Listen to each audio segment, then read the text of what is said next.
Zombie Army 4 Dead War. Is it worth a buy? Well, let's read the words of the developer. And then I'll tell you what I think. Hitler's schnell, raus, Kartoffelkopf, Schweinhund. Hordes are back for more in this spine-chilling shooter from the makers of Sniper Elite 4. Abominable occult enemies, epic weapons, and a harrowing new campaign for 1 to 4 players await in 1940s Europe as you fight to save humankind. Humankind? It's fucking mankind, man. Stop being a wussy. Mankind means everybody. First of all, guys, I want to apologise that my review wasn't out with everybody else's. It should have been, but it wasn't. Simply because Rebellion refused to give me a key. They wouldn't even reply to me fucking email. So, you know, what can you do? I had to wait until it launched, buy a couple of copies, played the shit out of it since it came out in single player and co-op, so that I can bring you this review. Now, I don't mind doing it. It is a pain in the arse, but, you know, it is what it is. Obviously, a lot of developers are shit scared of this channel. They're not scared of anybody else's channel, but they are fucking terrified of Worth a Buy because they know that they can't hide their bullshit from me. So anyway, what is this? Well, I'll tell you in a sec. First of all, let's start, as always, with the graphics. They don't look that good. You can either have them in Vulkan or DirectX 12. I chose DirectX 12 because OBS does not support Vulkan, and I'm going to stream this, so I thought I'd just play it in DirectX 12, but it does look a little bit better in Vulkan. Here's the graphical settings for the game. As you would expect with any game that releases on the PlayStation, well, the consoles and PC, you usually get shafted with hardly any actual graphical options because consoles are all the same, so they don't actually need them, and they can't be asked to do them properly for PCs. The good thing is, though, you can rebind all of your keys. They don't all work, but you can rebind them all. And also, when you're rebinding your keys, don't be surprised if they all reset to default again for no reason whatsoever, and then you have to rebind them all again. But at least you can rebind them. But when you do rebind all your keys, if you do not use WASD, you will find randomly that a little options radial menu will come on, allowing you to tell your mates to look over there or go and investigate something while you're about to get your face eaten. It's awful. I've rebound it so many times and I can't get this thing fixed. I don't know what causes it, but it's annoying and it's a horrible bloody bug. But anyway, what is the game like? Well, it's basically a third-person attempt at Left 4 Dead. Remember when I reviewed World War Z last year? It was. And I didn't like it because it tried to do Left 4 Dead in a third person as well, and it didn't include verses, and this doesn't include verses either, which is one of the best parts of Left 4 Dead.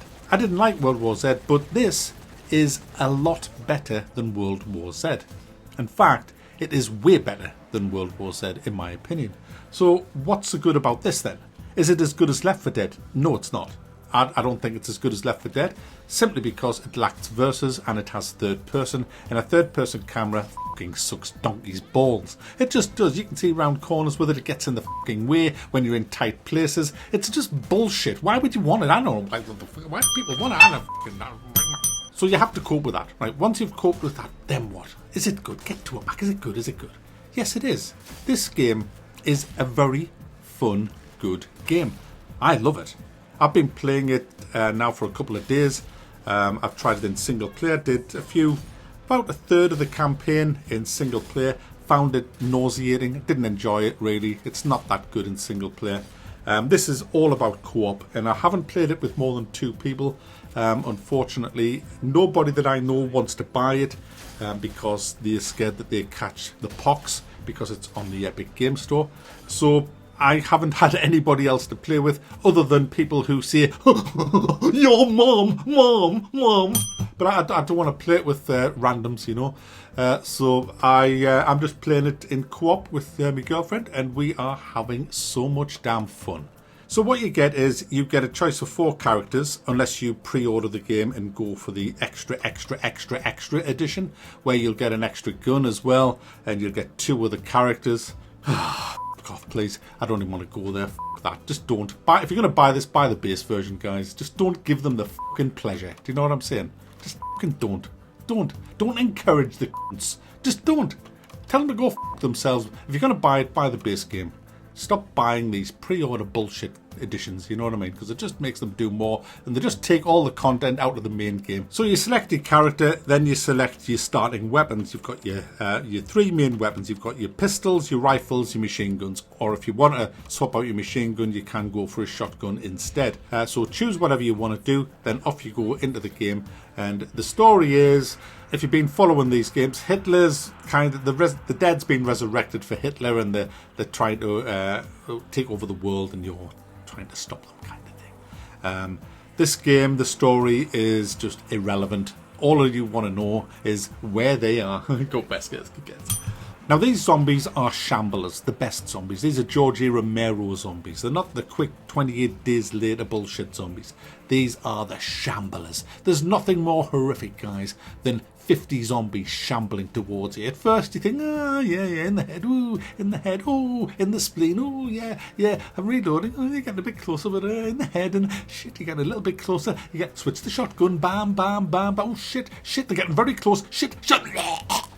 That's what this game is. You get overrun, overwhelmed, and it is great fucking fun and scary as well. You have to fight a shit ton of zombies, and they're not just basic shamblers. There is all kinds of shit going down here, Holmes. You have to fight these big armoured zombies that just shamble fast towards you because they're tall, and you have to shoot the metal plates off the arms and the legs and off the head. You have these fast running zombies that are just they're the hardest zombies. I just hate them. You have huge massive monsters with flamethrowers. You have stuff with giant machine guns. You have zombies that are like boomers that slime you and you can hardly walk after that. You have crawlers which are hard to hit. They crawl along the floor, they're quite quick. They're bloody horrible things. There are a lot of them, guys, and they are going to eat your face if you give them the chance. And that's when your weapons come in. What's the weapons like? They're all good. The pistol's pretty shit, but it's supposed to be. The shotgun's incredible. I love the shotgun, the trench gun. I like the sniper rifles as well. I switched off the bullet cam because it gets on your tits after 10 minutes. But the weapons, they don't sound great. The double barrel shotgun sounds awesome. The MP44 sounds alright, but they're not brilliant weapon sounds, but they are really cool to fire when they're ripping the shit out of the enemy. They're gibbing their heads off and there's blood flying all over the place. And the good thing about all this is you can upgrade everything. You get weapon kits that you can find out there that you can bring back to the safe house, and you can upgrade permanently your guns. And these are important because as you level up with XP as well. That will unlock mod slots in your weapons where you can increase the magazine, the reload speed. You can put mods on like electricity mods where they fire an electrical charge, incendiary mods. This all comes at a big problem though. If you've spent, like I have, a lot of hours playing this game and you've thrown all your mods onto a specific gun, and why wouldn't you? Because you know you want to get it to the good stuff. Why would you ever swap that gun out for, say, a machine gun? For example, I've modded the shit out of the shotgun. I'm never going to use an MP44 now because why would I? It would just be piss poor compared to what I've got. So it kind of stops you from playing all the other weapons, which is a bit of a shame. But I do like the progression, and there's not just gun upgrades as well. You have perks that you get. It gives you perk pools that you unlock, and you can only equip a certain amount of perks, not many really, but as you level up you get more perk slots becoming available, but I think it's only about 4. But the cool thing with the perks is there's bronze, silver and gold versions of each perk, and as you do more things in game, for example, there's a revival perk where when you get downed, if one of your teammates doesn't get you back up, you can kill a zombie and get brought back to life.